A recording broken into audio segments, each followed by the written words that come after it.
IT sahəsi çox inkişaf edən bir sahədir və tələbatı da günü-gündən artır. Xüsusən də süni intellektin inkişafı ilə bağlı IT-nin bir çox qollarında artıq sürətli tələbat özünü göstərir.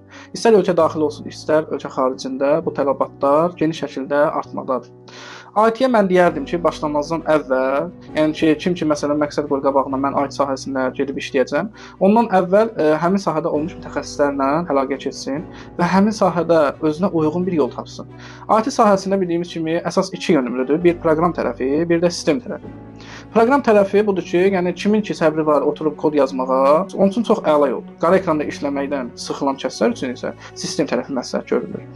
Yəni IT belə bir şeydir ki, seçim çoxdur, lakin insan bu seçimlərin arasında bəzən qalıb səhv seçim də edə bilər. Mən neçə nəfərin şahidi olmuşam ki, IT sahəsinə giriş eləyir, gedir işləyəndən sonra deyir ki, bu sahə mənə uyğun deyilmiş. Bu çox pis bir haldır. Bunun üçün də gərək həmin sahədə olan mütəxəssislə əlaqə keçəsən və yaxud da ki, kurslara gedib məsləhət almaq olar ki, bu sahə nə üçündür, nə məqsəd daşıyır və gələcəkdə bu sahəyə tələbat nə dərəcədə olacaq. Bəzi IT sahələri inkişaf etdiyi kimi digərləri də inkişafdan qalır. Bu da texnologiyanın inkişafı ilə baş verir.